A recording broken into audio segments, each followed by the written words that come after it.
Simulan natin ang ating pagdiriwang sa ngalan ng Ama at ng Anak at ng Espiritu Santo. Amen. Ang pagpapala ng ating Panginoong Hesukristo, ang pag-ibig ng Diyos Ama at ang pakikipagkaisa ng Espiritu Santo naway sumainyong lahat. At sumaiyo rin.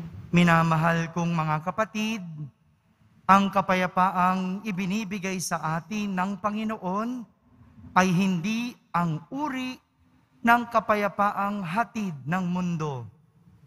Hindi ito ang kapayapaang batay sa mga kompromiso, pakikipagtawaran, pagsasabi ng hindi buong katotohanan at laban sa posisyon at otoridad. Ang hatid niyang kapayapaan ay natatamo sa pamamagitan ng krus at sa pagdadalisay ng kalooban na biyayang hatid ng Espiritu Santo. Ang kapayapaang ito ay sumusubok sa ating mga puso na nagiging sanhi ng sakit at pagkakawatak-watak. Gayunpaman, ito lamang ang uri ng kapayapaan na tumatagal, isang kapayapaang ganap na nagliligtas at nagpapadakila. Upang tayo'y maging marapat gumanap sa banal na pagdiriwang, aminin muna natin at pagsisihan ang ating mga kasalanan. Inaamin ko sa makapangyarihang Diyos At sa inyo mga kapatid, nalubha akong nagkasala sa isip, sa salita at sa gawa, at sa aking pagkukulang, kaya isinasamo ko sa mahal na Birheng Maria, sa lahat ng mga anghel at mga banal, at sa inyo mga kapatid, na ako'y ipanalangin sa Panginoong ating Diyos. Kaawan tayo na makapangyarihang Diyos, patawarin tayo sa ating mga kasalanan at patnubayan tayo sa buhay na walang hanggan. Amen. Panginoon, kaawaan mo kami. Panginoon, kaawaan mo kami. Kristo, kaawaan mo kami. Kristo, kaawaan mo kami. Panginoon, kaawaan mo kami. Panginoon, kaawaan mo kami.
Manalangin tayo.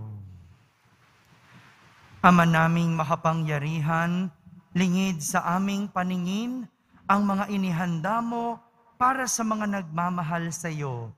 Padaluyin mo sa amin ang agos ng iyong pag-ibig upang sa pagmamahal namin sa iyo ng higit, makamtan namin ang iyong mga pangakong hindi malirip, na hindi pa sumasagi sa isip namin o panaginip.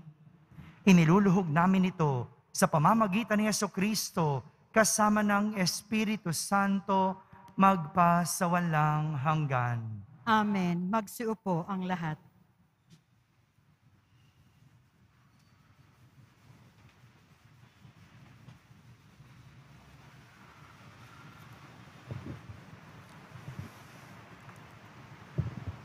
Pagbasa mula sa aklat ni Propeta Jeremias.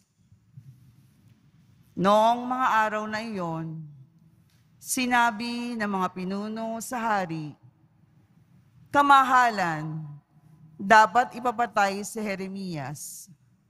Sa kakasalita niya ay matatakot tuloy ang mga kawal, pati ang mga mamamayan. Hindi nakatutulong sa bayan ang taong yan. Manapay, ibig niya mapahamak tayong lahat." Kaya't sinabi ni Haring Sedekias, "Kung gayon, gawin ninyo sa kanyang ibig ninyo. Hindi ko kayo mapipigil." Dinakip nila si Jeremias at dinala sa may balon ni Prinsipe Malkiyas sa himpilan ng mga bantay. Matapos talian ng lubid, inihugos nila si Jeremias sa balon. Hindi tubig, ngundi burak ang laman ng balon, kaya't lumuhog siya sa putig. Pumunta roon si Ebed-Melech at sinabi sa mga hari, "Kamahalan, masama ang ginawa ng mga pinuno. Inihulog nila sa balon si Jeremias. Maaaring mamatay siya sa gutom pagkat wala ng pagkain sa lungsod." Iniutos ng hari na magsama si Ebed-Melech ng 3 lalaki at pagtutulong-tulungan nilang iahon sa balon si Jeremias at baka mamatay. Ang salita ng Diyos. Salamat sa Diyos.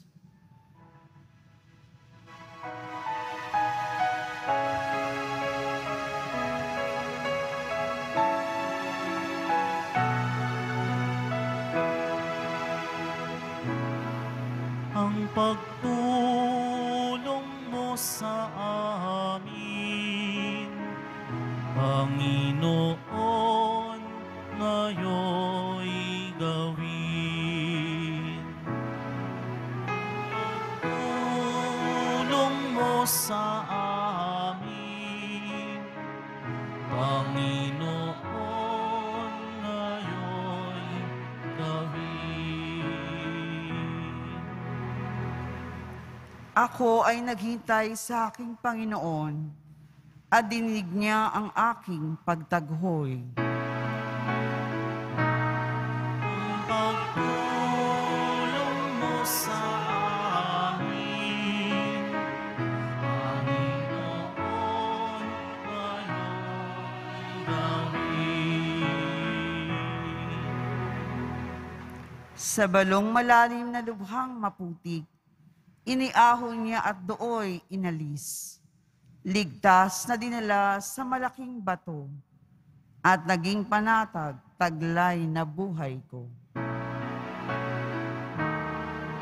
Pagtulong mo sa amin, Panginoon, ngayon'y gawin. Tinuruan niya ako pagkatapos ng bagong awiting pampuri sa Diyos. Ang bawat makasaksi ay matatakot at sa poong Diyos magtitiwalang lubos. Tulong mo sa amin, Panginoon, ngayon ay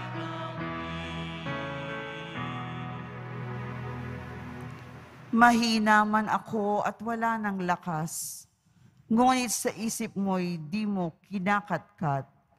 O aking tagatulong, tagapagligtas, Panginoong Diyos, huwag ka nang magluwat.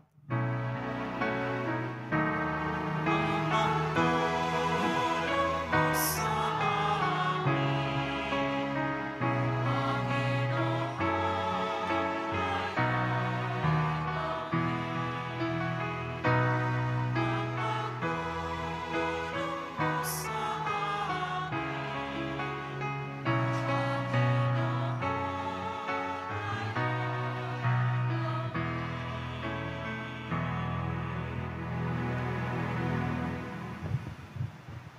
Pagbasa mula sa sulat sa mga Hebreo. Mga kapatid, yamang naliligid tayo ng makapal na saksi. Iwaksi natin ang kasalanan at ang anumang balakid na pumipigil sa atin. At tayo'y buong tiyagang magpatuloy sa takbuhing nasa ating harapan. Ituon natin ang ating paningin kay Jesus, na siyang pinagmulan ng ating pananampalataya at siya ring nagpapasakdal nito. Dahil sa kagalakang naghihintay sa Kanya, hindi niya ikinahiya ang mamatay sa krus at siya ngayon nakaluklok sa kanan ng trono ng Diyos. Isip-isipin ninyo kung gaano ang tinis niyang paglaban ng mga makasalanan, upang hindi kayo manlupaypay o panghinaan ng loob. Hindi pa humahantong sa pagdanak ng inyong dugo ang pakikipagtunggali ninyo sa kasalanan. Ang salita ng Diyos. Salamat sa Diyos. Magsitayo po ang lahat.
Sumainyo ang Panginoon. At sumaiyo rin. Ang mabuting balita ng Panginoon ayon kay San Lucas. Papuri sa iyo, Panginoon.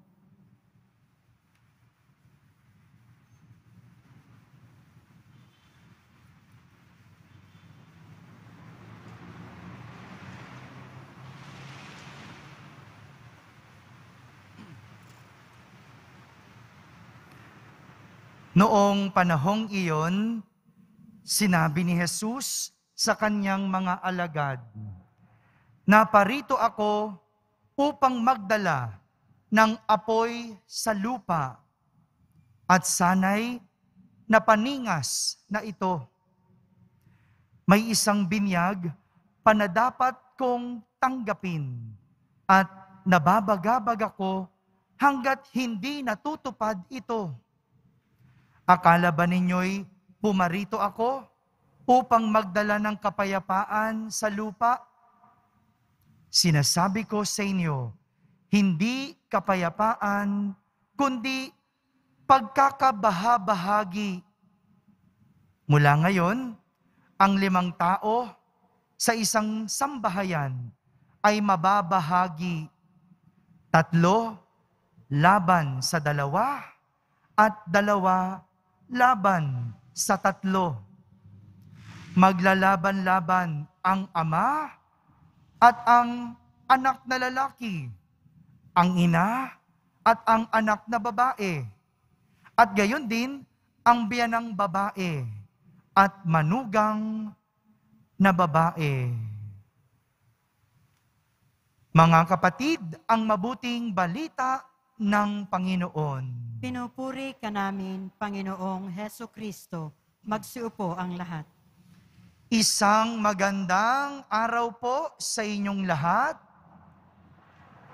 Pakibati mo naman ang katabi mo ng magandang araw.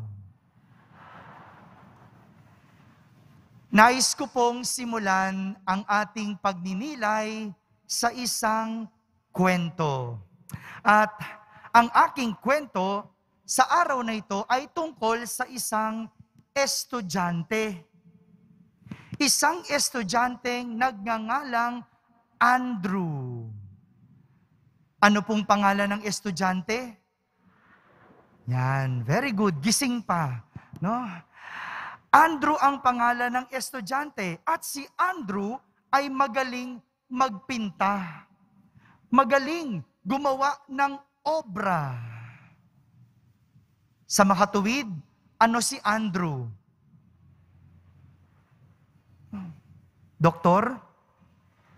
Painter o artist, no? Inspirado si Andrew na gumawa ng obra. Kaya isang araw, dahil puspos na puspos ang kanyang puso ng inspirasyon, siya ay gumawa ng isang painting. Pakiramdam niya, ito ang pinakamagandang painting o obra na kanyang nagawa. Sa dinami-dami ng kanyang nagawa, ito yung pinakamaganda. Kasi puspos siya ng inspirasyon. Kaya naman, dinala niya ito sa kanilang eskwelahan. San po dinala ni Andrew ang kanyang painting?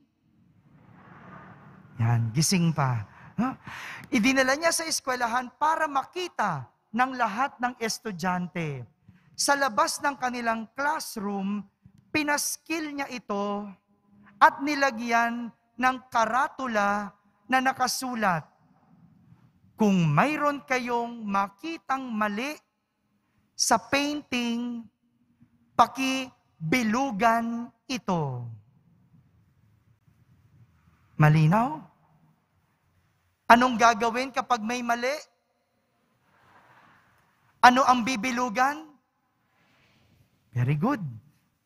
Natapos ang araw, nagsiuwian ang mga estudyante.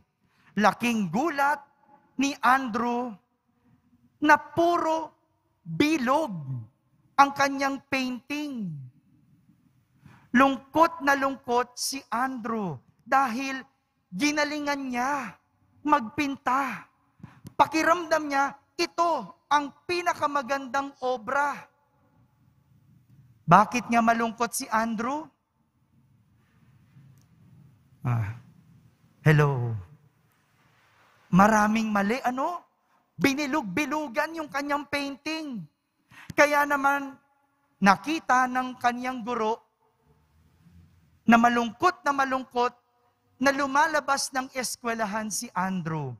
Hinabol niya ito at tinanong kung bakit siya malungkot. Sinabi ni Andrew, ang dahilan, puro bilog ang aking obra dahil ang daming nakitang mali ng aking mga kaklase. Kaya naman, sinabi ng kanyang guro, gumawa ka ulit ng isa pang painting. At bukas, dalhin mo ito. Ipapaskil natin ito uli. Sinunod ni Andrew ang sinabi ng guro. Nung gabing yon, gumawa siya ng isa pang obra. At dinala niya ito kinabukasan sa kanilang eskwelahan. Pinaskil sa labas ng classroom at nilagyan ng kanyang guro ng karatula. At ang nakasulat, kung mayroon kayong makitang mali sa painting, pakitama ito. Malinaw po ba? Kung meron kayong makitang mali sa painting, pakitama ito. Ano pong gagawin sa mali? Natapos ang klase at nagsiuwian ang mga estudyante. Laking gulat ni Andrew. Wala siyang nakitang mali. Wala siyang nakitang mali sa kanyang painting. Tinanong niya ang kanyang guro kung bakit ganito. Sabi ng kanyang guro, Andrew, ganyan ang mga tao. Madaling makahanap ng mali sa gawa ng iba. Pero kapag itatama ito, walang gustong gumawa. Magaling maghanap ng mali. Pero kung itatama ito, walang gustong gumawa. Magaling manita, pero walang gustong magtama. Mga kapatid, parang ganito po ang nais puntuhin ng ating mga pagbasa sa linggong ito. Sa ating unang pagbasa, narinig natin ang kwento ni Propeta Jeremias. Si Propeta Jeremias ay tumayong kontrabida. Hindi dahil kinokontra niya kung ano ang tama, kundi kinokontra ni Propeta Jeremias ang mga bulaang propeta o mga false prophet. Sino po ang kinokontra ni Propeta Jeremias? Yan, patulog na sila ng patulog, no? Malapit na po ito matapos. No? Kinokontra niya yung mga sinasabi ng mga bulaang propeta. Kasi itong mga bulaang propeta na ito, nagbibigay ng maling impormasyon sa mga tao at sa hari. Kung baga, taga-kontra si Propeta Jeremias ng mga mali. Ito kasing mga bulaang propeta, imbes na sabihin ang totoo, sinasabi kung ano lang ang gustong marinig ng tao. Imbes na sabihin ang totoo, sinasabi kung anong gustong marinig ng tao kahit hindi ito totoo. Kahit kasinungalingan pa ito. Kaya tinatama ni Propeta Jeremias ang mga bulaang propeta. Ang problema, sila na nga ang tinatama, sila pa ang galit. Tinatama na nga ni Propeta Jeremias, siya pa ang kontrabida. Kaya nga, gusto nilang patayin itong si Propeta Jeremias. Ito ang kadalasang nangyayari sa tao. Kapag ikaw ay may sinasabing hindi gustong marinig ng isang tao, kahit pa ito ay tama at totoo, madalas nagagalit sa iyo. Sino lang ba ang magagalit kapag nangangaral tungkol sa pagnanakaw? Di ba? Yung mga magnanakaw lang. Sino ba ang magagalit kapag pinapangaralan tungkol sa pagiging tamad? Di ba? Yung tamad din. Sino ba ang magagalit kapag pinapangaralan tungkol sa pangangalunya? Hindi ba? Yung mga nangangalunya. Sino bang empleyado ang magagalit kapag pinapangaralan sa pagiging late? O di ba? Yung empleyadong laging late. Ganyan ang tao. Kapag tinuturuan mo, sumasama ang kalooban. Yung iba, kapag pinagsasabihan, nakasinghal. Kapag sinisita, tinuturing kang kontrabida. Ito yung sinasabi ni Jesus sa ating ebanghelyo na pagkakabahabahagi. Sabi ni Jesus, ang ama sa kanyang anak na lalaki, ang ina sa kanyang anak na babae, ang biyanan sa kanyang manugang. Hindi ba realidad ito? Kaya nagkakabahabahagi at hindi nagkakasundo ay kapag tinuturuan ng ama at ina ang kanilang mga anak. Nagdadamdam, nagtatampo, nagagalit. Akala mo pinahihirapan, pero ang totoo, tinuturuan. Ang manugang at biyanan, bakit nagkakagalit? Kapag pakiramdam ng bawat isa, sila ay kontra. Ganito din po sa turo at pangaral ng Diyos. Nagkakabahabahagi ang tao dahil may ayaw tumanggap at may ibang nanlalaban kapag tinuturuan. Kaya nga, nahahati ang mga tao kapag usaping same-sex marriage, kapag usaping contraceptives, kapag usaping divorce. Ayan, may kanya-kanya tayong panig. May kanya-kanya tayong gusto. Pero isa lang naman ang turo ng Diyos.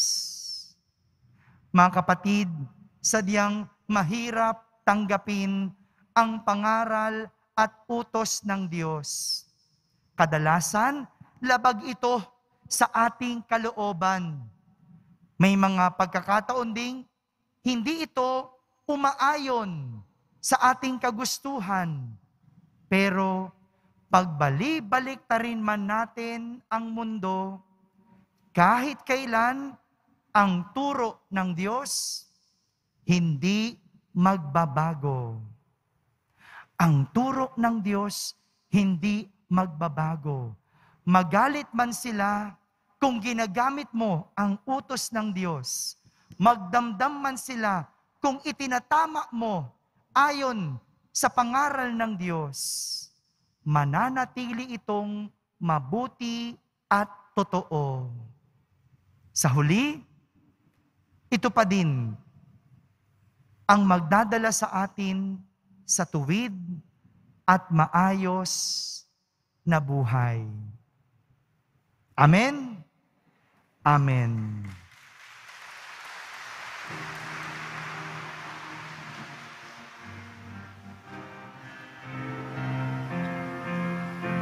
Sumasampalataya ako sa Diyos, ang makapangyarihan. Sa lahat na may gawa, langit at lupa. Sumasampalataya ako kay Jesucristo, isang anak ng Diyos, Panginoon nating lahat. Nagkatawang tao siya,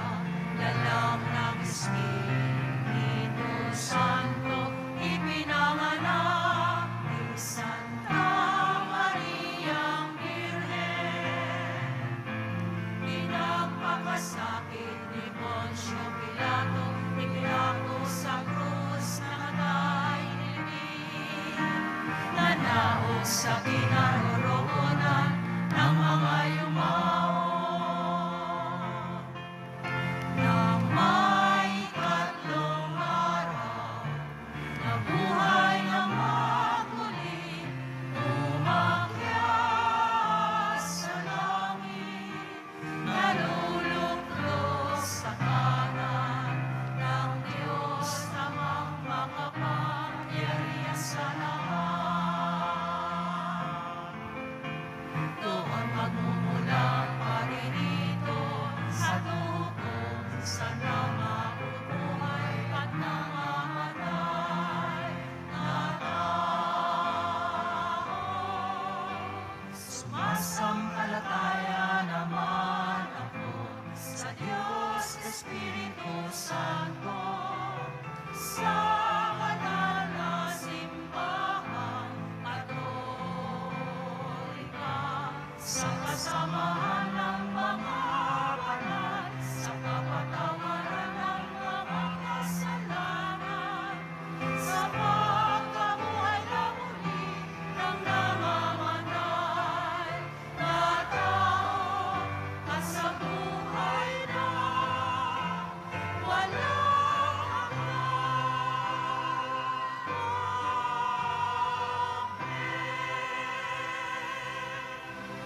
Ang iyong radikal na pag-ibig, Ama, na aming nararanasan sa pamamagitan ng iyong anak na si Jesus, ang siyang magtutulak sa amin tungo sa mga radikal na pagpili at pagbabago sa aming buhay. Tulungan mo kaming lagi kang piliin sa lahat ng pagkakataon upang aming makamit ang kaganapan ng buhay. Buong pagtitiwala kaming dumadalangin at aming sasambitin. Ama, dinggin mo ang aming mga puso. Ama, dinggin mo ang aming mga puso. Sa diwa ng sinodalidad, maging tapat na daluyan nawa ng iyong biyaya ang mga pinuno ng aming simbahan sa kanilang pakikinig sa mga pangangailangan ng iyong kawang ipinagkatiwala mo sa kanila. Manalangin tayo. Ama, dinggin mo ang aming mga puso. Sa pagkakaantig sa iyong labis at radikal na pag-ibig, Ama, piliin nawa ng aming mga pinunong nasyonal at lokal at kaming mga mamamayan ang kabutiang pangkalahatan at pagkalinga sa kalikasan, saan man at kailanman. Manalangin tayo. Ama, dinggin mo ang aming mga puso. Sa aming pagtutulad sa iyong walang pasubaling pag-ibig, Ama, lumagon nawa ang bawat pamilya sa pag-ibig. Tulungan mo ang bawat miyembro ng bawat pamilya na manatili sa pag-ibig, lalong-lalo na sa mga pagkakataong mahirap umibig. Manalangin tayo. Ama, dinggin mo ang aming mga puso. Sa kanilang pagbabalik sa iyong piling, yakapin mo sa iyong pag-ibig ang aming mga yumaong mahal sa buhay. Manalangin tayo. Ama, dinggin mo ang aming mga puso. Sa ilang sandali ng katahimikan, itaas natin sa Diyos ang ating personal na kahilingan. Gayon din ang mga taong lubos na nangangailangan ng ating panalangin. Manalangin tayo. Ama, dinggin mo ang aming mga puso. O Diyos naming Ama, sa pagkakatawang tao, ministeryo, pagpapakasakit, kamatayan at muling pagkabuhay ng iyong anak, ipinamalas mo ang iyong radikal na layuning mahalin at tubusin kami. Tulungan mo kaming masalamin ang parehong pagmamahal sa isa't isa upang kami rin ay maging aktibong tagapamagitan ng iyong pakikiniig at kaligtasan sa pamamagitan ni Kristo na aming Panginoon. Amen. Magsiupo ang lahat.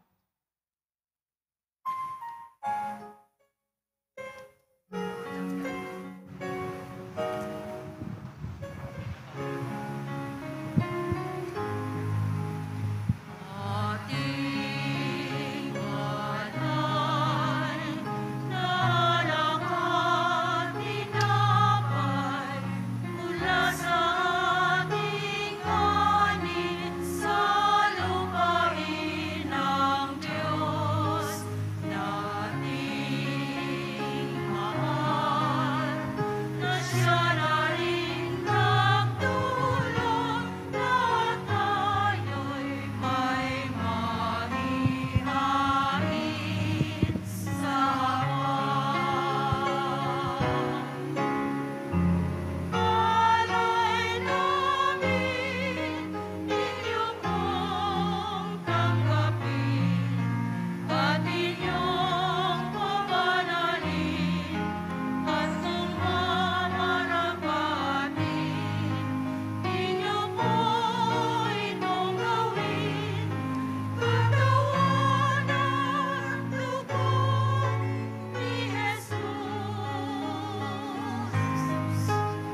Manalangin kayo mga kapatid upang ang paghahain natin ay kalugdan ng Diyos amang makapangyarihan.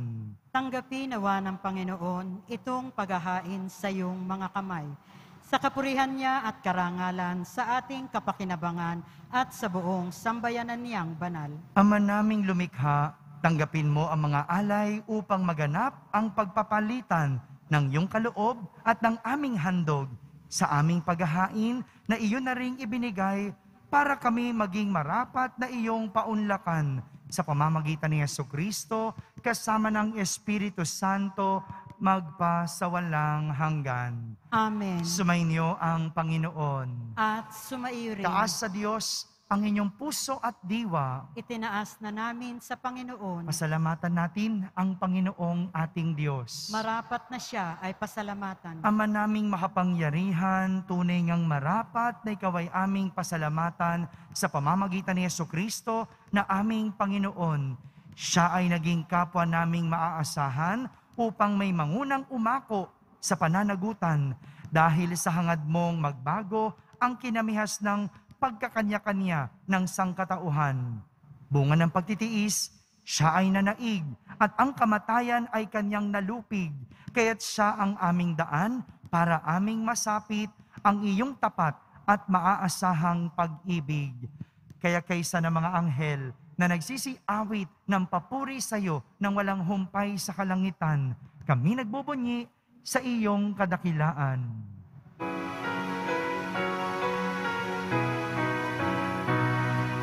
Santo, Santo, Santo, Panginoong Diyos, ang mga hukbo na pupuno, ang langit at lupa ng kadakilaan mo.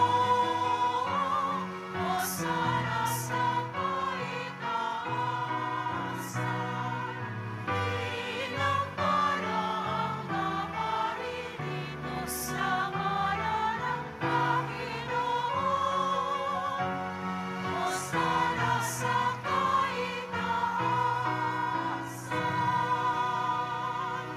Magsiluhod po ang lahat. Ama naming banal, ikaw ang bukal ng tanang kabanalan. Kaya't sa pamagitan ng iyong Espiritu, ay gawin mong banal ang mga kaloob na ito upang para sa amin ay maging katawan at dugo ng aming Panginoong Hesukristo. Bago niya, pinagtiisang kusang loob na maging handog, hinawakan niyang tinapay, pinasalamatan kanya, pinaghati-hati niya iyon, iniabot sa kanyang mga lagad at sinabi, "Tanggapin ninyong lahat ito at kanin. Ito ang aking katawan na inihahandog para sa inyo."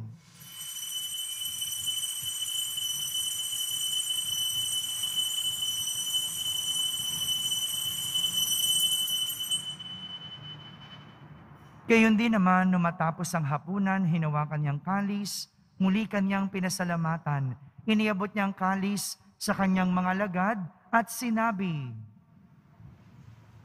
"Tanggapin ninyong lahat ito at inumin. Ito ang kalis ng aking dugo, ng bago at walang hanggang tipan. Ang aking dugo na ibubuhos para sa inyo at para sa lahat sa ikapagpapatawad ng mga kasalanan. Gawin ninyo ito sa pag-alaala sa akin."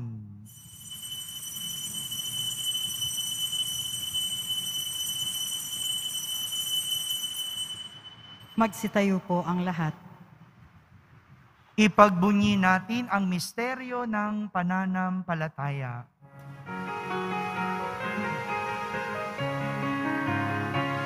Si Kristo ay hunikain, sarili ay inihain, bilang pagkaibinugin, pinagsasaluhan natin, hanggang sa siya'y dumating, hanggang sa siya'y Ama, ginagawa namin ngayon ang pag-alaala sa pagkamatay at muling pagkabuhay ng iyong anak kaya't inaalay namin sa iyo ang tinapay na nagbibigay buhay at ang kalis na nagkakaloob ng kaligtasan. Kami nagpapasalamat dahil kami iyong minarapat na tumayo sa harap mo para maglingkod sa iyo. Isinasamo namin kaming magsasalo-salo sa katawan at dugo ni Kristo ay mabuklod sa pagkakaisa sa pamamagitan ng Espiritu Santo. Ama, lingapin mo ang iyong simbahang laganap sa buong daigdig. Puspusin mo kami sa pag-ibig kaysa ni Francisco na aming Papa, ni Jose na aming Obispo at ng Tanang Kaparian. Alalahanin mo rin ang mga kapatid naming nahimlay na may pag-asang sila'y muling mabubuhay. Kayon din ang lahat ng mga pumanaw. Kaawan mo sila at patuloyin sa iyong kaliwanagan. Kaawan mo at pagindapating kaming lahat na makasalo sa iyong buhay na walang wakas. Kaisa na mahal na Birheng Maria na Ina ng Diyos, ang aming Nuestra Señora de la Buena Hora, ng kabiyak ng puso niyang si San Jose, kaysa ng mga apostol, ni San Juan Bautista, at ang lahat ng mga banal na namuhay dito sa daigdig ng kalugod-lugod sa iyo. May pagdiwang nawa namin ang pagpupuri sa kararangal mo sa pamamagitan ng iyong anak na aming Panginoong Hesukristo. Sa pamamagitan ni Kristo, kasama niya at sa Kanya, ang lahat ng parangal at papuri ay sa iyo, Diyos Amang makapangyarihan, kasama ng Espiritu Santo, magpasawalang hanggan.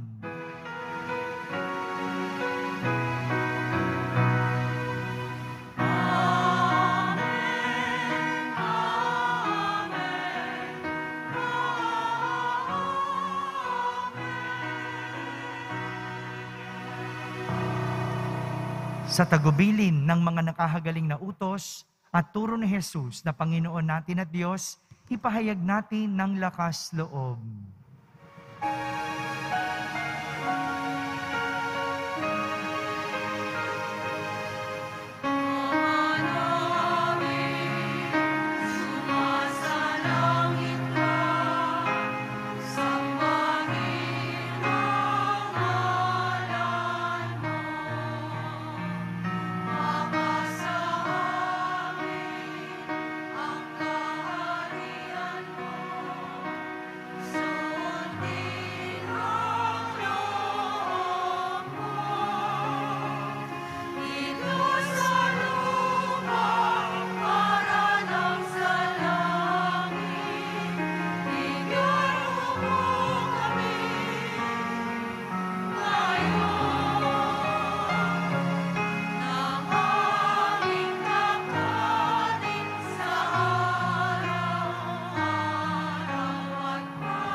Hinihiling namin kami iadya sa lahat na masama, pagkalooban ng kapayapaan araw-araw, iligtas sa kasalanan at ilayo sa lahat ng kapahamakan. Samantalang aming pinananabikan ang dakilang araw ng pagpapahayag ng tagapagligtas naming si Hesukristo.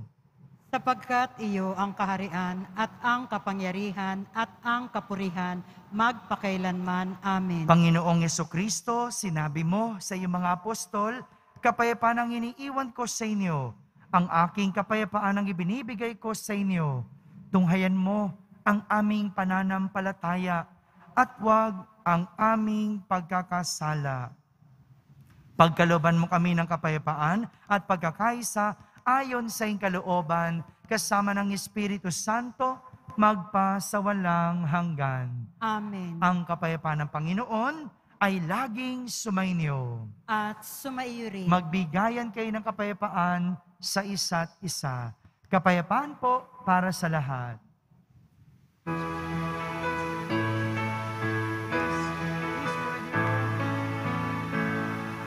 Kordero ng Diyos na nag-aalis ng mga kasalanan ng sanlibutan, maawa ka sa amin. Kordero ng Diyos na nag-aalis ng mga kasalanan ng sanlibutan, maawa ka sa amin. Kordero ng Diyos na nag-aalis ng mga kasalanan ng sanlibutan, ipagkaloob mo sa amin ang kapayapaan. Magsiluhod po ang lahat. Ito ang kordero ng Diyos. Itong nag-aalis ng mga kasalanan ng sanlibutan. Mapalad ang mga inaaniyahan sa kanyang piging. Panginoon, hindi ako karapat-dapat na magpatuloy sa iyo, ngunit sa isang salita mo lamang ay gagaling na ako. Ang katawan ni Kristo, Amen.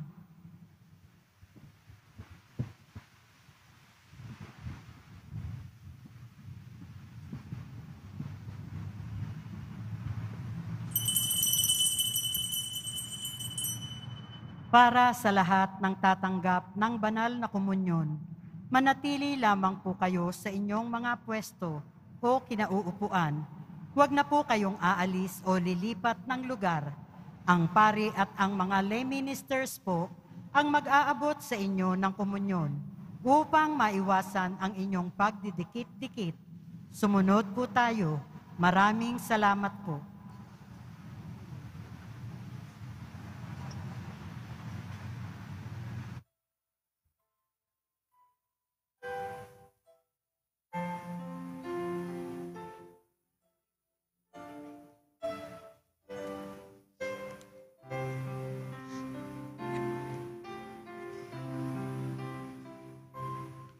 No greater love than yours.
Magsitayo po ang lahat. Manalangin tayo. Ama naming mapagmahal, sa banal na pakikinabang, si Kristo ay aming pinagsaluhan. Hinihiling namin kami maging katulad niya sa langit, pakundangan sa kanyang pagiging aming kaparis. Bilang tagapamagitan, kasama ng Espiritu Santo, magpasawalang hanggan. Amen. Sumainyo ang Panginoon. At sumaiyo rin. Pagbabasbas ng Poong Jesus Nazareno. Mahal na Poong Jesus Nazareno, inihayag mo sa pamamagitan ng krus ang walang maliw na pag-ibig ng Diyos sa sangkatauhan. Pakinggan mo ang kahilingan ng iyong angkan na nagsusumamo sa iyo.